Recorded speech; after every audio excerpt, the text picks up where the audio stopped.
Welcome to another episode of The Brand Called You, a podcast and podcast show that brings you leadership lessons, knowledge, experience, and wisdom from thousands of successful individuals from around the world.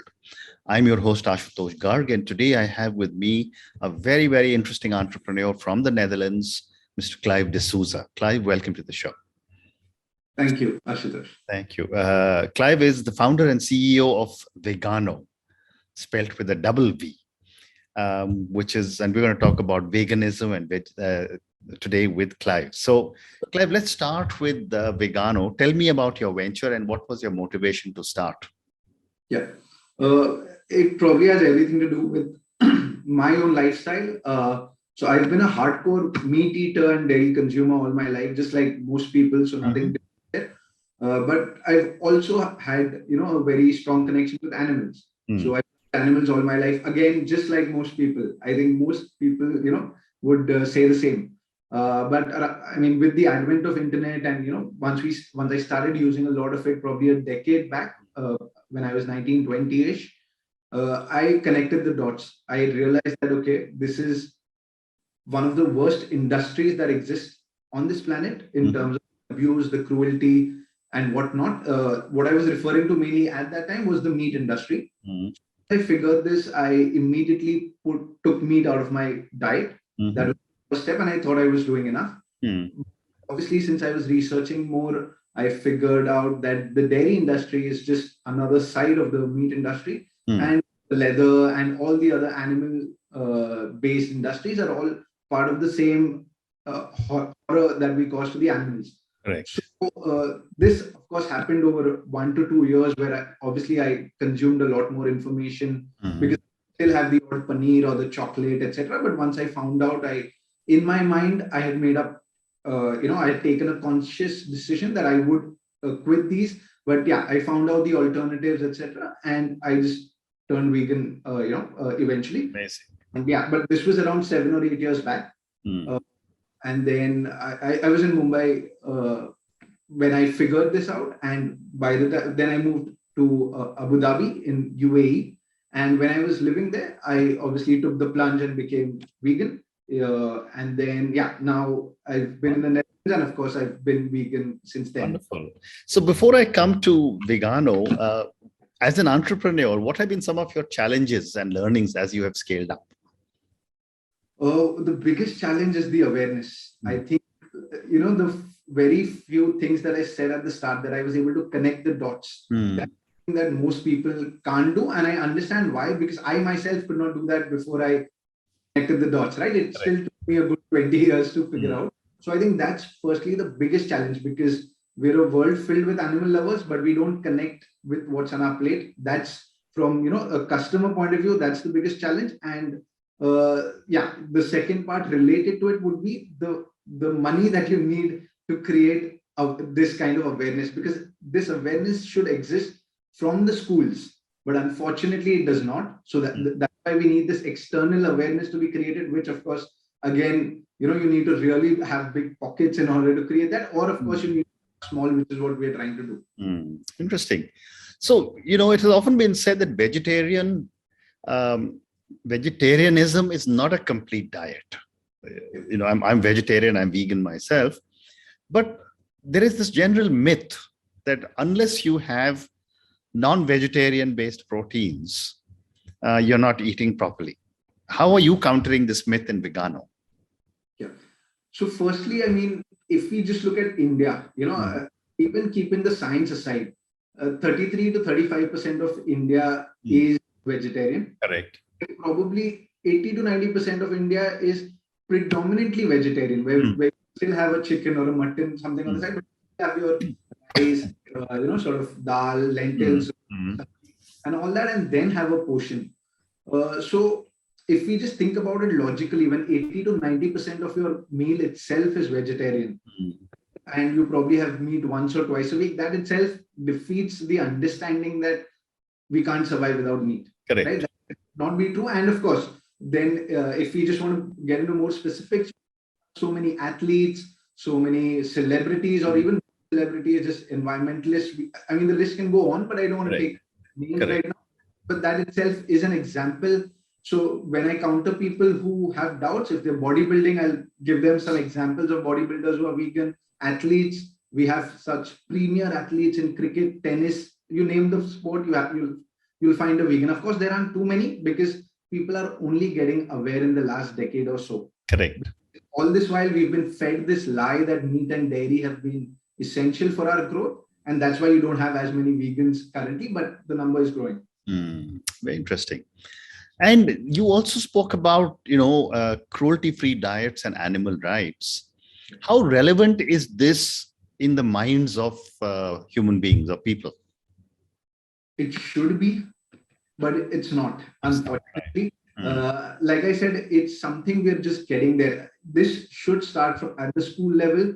This should be part of our society. This should be shown in movies in a subtle way. This should be part of our everyday discussions with family, but it's not. Right?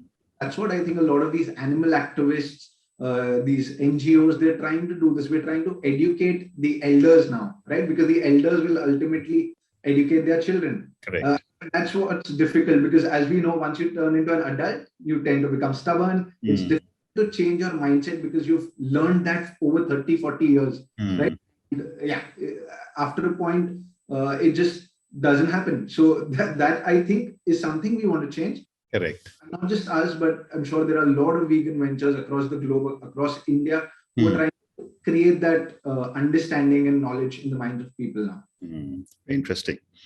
And how large do you think is the market for plant-based or vegan products in India and globally? Yeah.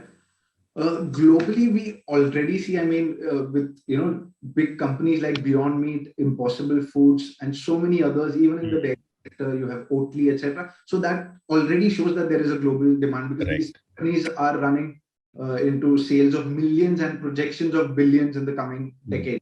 Right? So, but strictly limiting to India, of course, we're at a very nascent stage. The availability of market is massive, because if you think of it, potentially every meat eater could be a potential target for a vegan meat, right? The only thing that's needed to change is the mindset. Correct. Every dairy consumer is a potential customer for plant-based alternative milks, right? But again, it's just in the head. But yeah, in India, it's growing relatively slower. But the good thing is a lot of brands are coming up who are coming up with new kinds of meats and dairies. I think the more options that are available, you'll see more people shifting gradually. But yeah, there are statistics, hard and fast statistics available in India, unfortunately, because of the lack of surveys. But yeah, I think we'll get there in a couple of years. Very interesting. And, for our viewers and listeners, what would you say are the advantages of becoming a vegan? Yeah. Firstly, veganism is one of the most selfless things you can do. So I'll strictly say that, because that's what veganism is. It's not about yourself. It's about you not harming another animal who you'll probably never meet. So it's a very thankless thing that you're doing here. That animal is never going to come and thank you for not having killed him or her, right? So that's number one. And that, of course, comes from an animal lover's perspective. But two, of course, it'll improve your health, whether you talk about cholesterol, all the junk food that you eat. Of course, junk food can be vegan or not vegan, but I'm just saying we've gone to a culture of eating all these fried, non-vegan foods. So if you anyways want to spoil your health with junk, I would say you might as well do it with vegan food, where you're not harming other beings. But on a more serious note, I think the environment will also vastly be benefited if even 50% of the world went vegan. Of course, I would love it to be 100, but realistically, that's going to take really long. Because we all know about the effects of methane and the water pollution and the fact that so many resources have to be utilized to feed these animals for 6 months or 12 months and then eat them. Right? So if we just do the math, you feed an animal for 12 months, that means you need water, land, resources, humans working towards it to create that food, to create those fertilizers. And we have, I don't have the numbers, but we have so many people dying of starvation and children not getting food. So those resources could very well be used to create food for human beings. I would say that, would be the other benefit that we can think of, that we can come closer to reducing world starvation if resources were diverted smartly. Mm. And I think climate change, we all know it's a big topic nowadays. But the only missing point I see is that people are still not connecting climate change with food. Mm. Think about switching the light bulb off, whereas the diet that you follow is actually having a bigger impact than all the transport in the world combined. Can you imagine that? Like just what you have on your plate creates more pollution or harms the climate more than a flight that you might actually take. Well said. There's also a very interesting debate that I have listened to and have spoken to many people on the taste of plant-based meats. What are your views on how important is the taste to get a meat eater to be able to switch to plant-based meats? It depends on that person's reason, right? Like for me, I mean, of course, I end up having that bias because I am able to compromise at times. Correct. But from a hardcore meat eater who might not have the same set of values, I think it's very important to get the texture, flavor, everything right. Because I've seen that as well, that, when you feed a meat eater and he'll be like, it doesn't taste the same.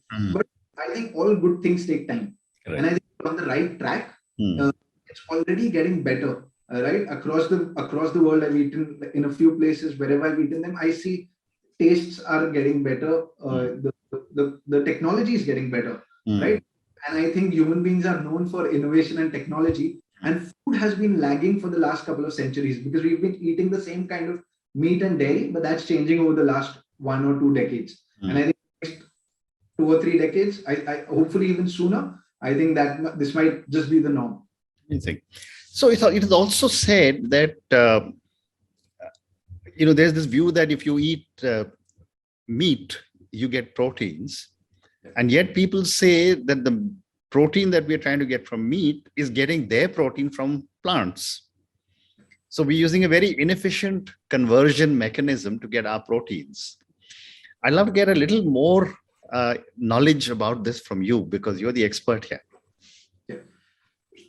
What you said is pretty much self-explanatory, right? Like you said, it's just the fact.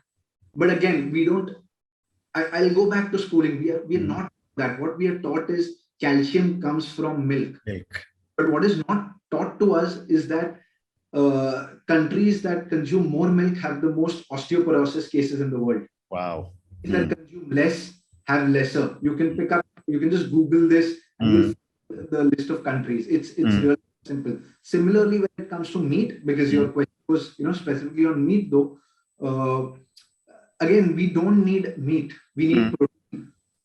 Yeah. Right? So itself tells you anything that has protein can be nutritious enough. Of course, the composition might differ in terms of the carbs and the fats, etc. So that is a valid point because grains, let's say other vegetarian or vegan foods, the carbs might be relatively higher. My point is, I mean, will you die? Will you suffer? No, those are foods that we can still thrive. 98% of the world is probably not hardcore bodybuilders who are trying to make a living and need that exact fat composition or all of that. I think most of us just eat because we love to eat. We eat because it's a habit. We eat because it's a tradition, a culture, etc. And I think for most of us, it shouldn't matter if you eat 1 carb more or 1 carb less. But look at the benefits as well. Like you're reducing your cholesterol to 0. You're not injecting products that are classified to be as bad as tobacco, and I'm referring to red meat. Well said. These are studies by famous organizations in the world. So yeah, I think that itself, but of course, it needs to be told to people again and again and again. Unfortunately, for people to understand. Very interesting. So let me now move to the other part which you just spoke about, which is milk. In a country like India, or for that matter, most countries, milk has traditionally, for thousands of years, been a part of our staple diet. Now, it's another thing that people say that human beings are the only people who consume the milk of another animal, etc., etc. But what is the vegan industry doing to be able to first get people to accept that milk is or may not necessarily be that good. And second, there are almost no substitutes available which have even the slightest texture similar to milk and milk products. Yeah.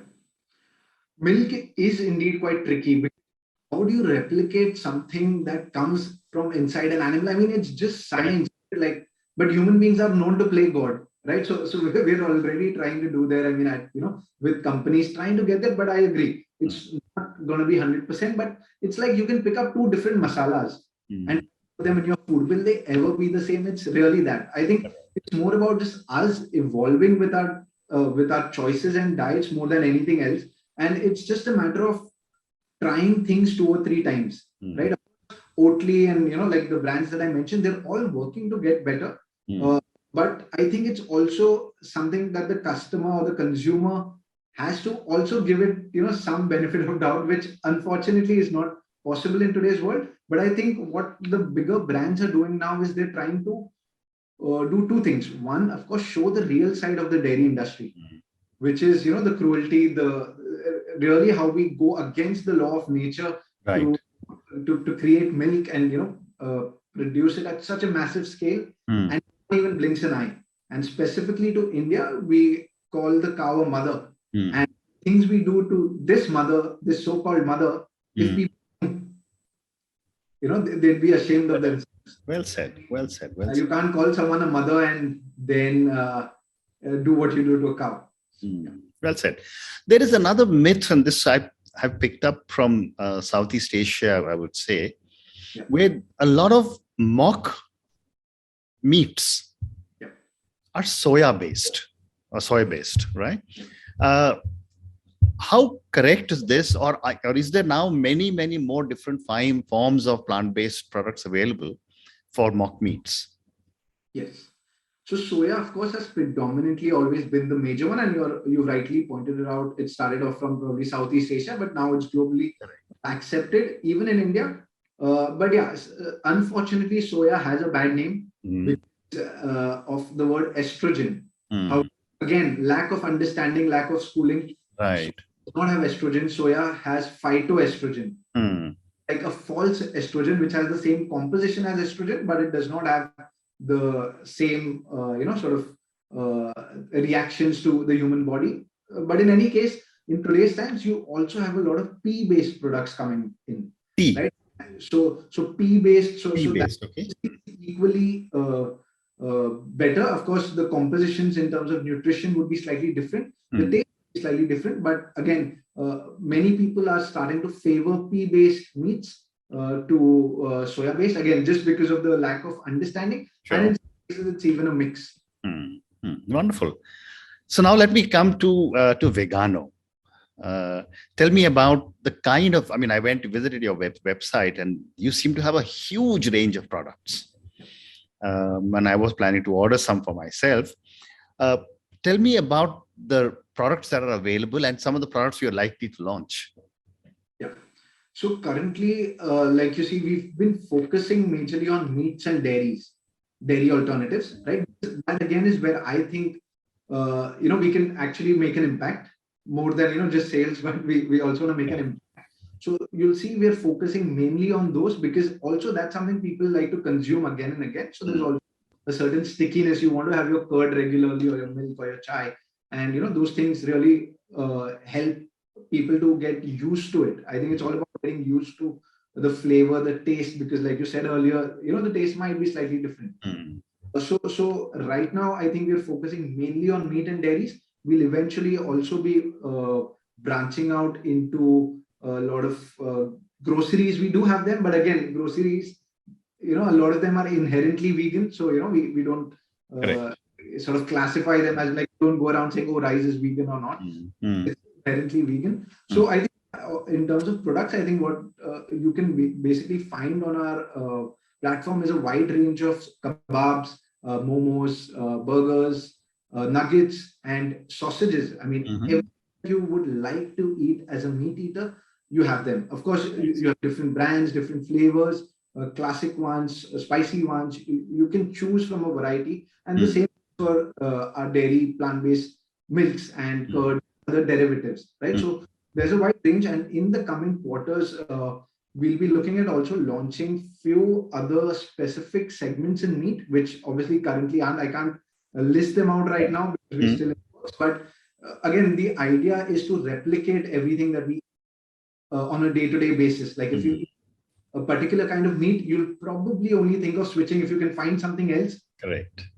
Which tastes same. And most importantly, probably one thing we haven't touched upon is the pricing. That's something I personally also understand, that plant-based meats often are slightly priced higher, but it's also because the technology is new, the companies are new. Only when they reach a certain level will the prices come down. I think we people who can afford these things right now have a major role to play, because when we buy these, it will help these companies to improve their volumes and bring their prices down over the next 5 years. The next set of people can also consume it. Well said. I have time for two more questions, Clive. My next question is that for someone who's doing so much work, where are you getting your research and your technology from? So right now, we're majorly focusing on being a marketplace, which means more of aggregators. We are looking at launching our own range of products as well, but that's obviously on the sides. But currently, most of our analysis is relatively on the simpler side in terms of just identifying the people who are doing good work. Thankfully, with technology, it's not so challenging. It's easy to find or locate these brands, and the good thing is many of these brands locate us themselves. So it simplifies our work as well. We have a very small team, but it's growing. We're mainly based out of Mumbai, but we'll also be looking at a couple of other cities in this. So yeah, but like I said, I think as we are venturing into our own range of products, that's where our research and other analysis will have to be. But yeah, that's probably something that we're looking at 2023. Very interesting, because one of the things that I observed when I went to your website was that majority of the products seem to be available only in Mumbai. So I guess people like me in Delhi will have to wait a little longer. No, so yeah, just to add there, I mean, so anything that is frozen or refrigerated is currently restricted to Mumbai, Navi Mumbai, Thane, because again, we have our cold chain facility there. And anything that's ambient, but that's also a few good hundreds of products that can be shipped pan-India. So, yeah. Understand. So I'll look for those ones then. So my last question to you, Clive, and this is for many, many young people who will listen to our conversation.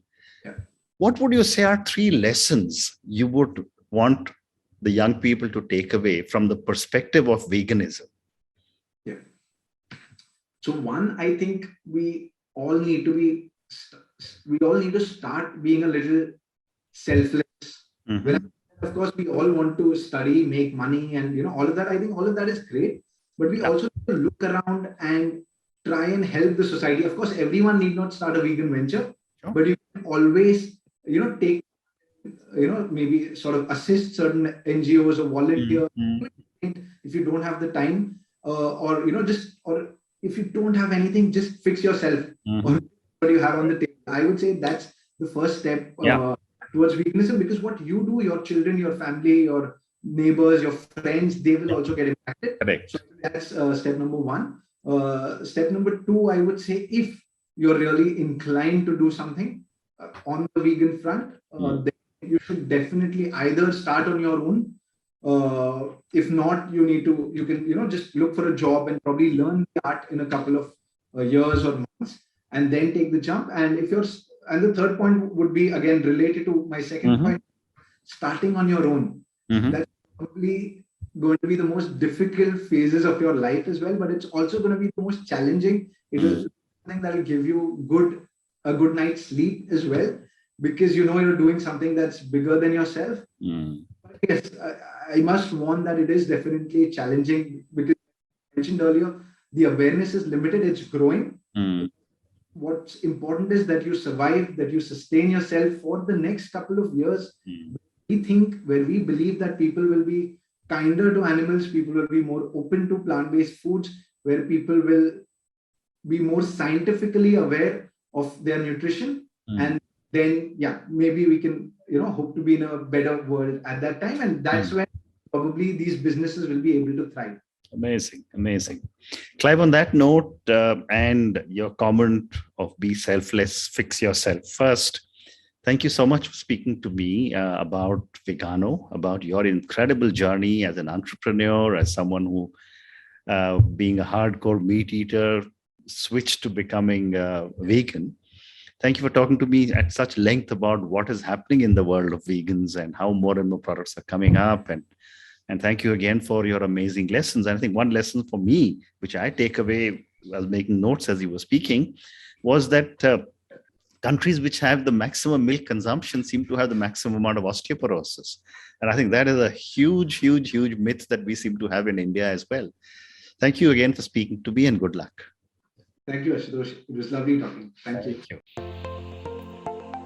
Thank you for listening to the Brand Called You videocast and podcast, a platform that brings you knowledge, experience, and wisdom of hundreds of successful individuals from around the world. Do visit our website www.tbcy.in to watch and listen to the stories of many more individuals. You can also follow us on YouTube, Facebook, Instagram, and Twitter. Just search for the Brand Called You.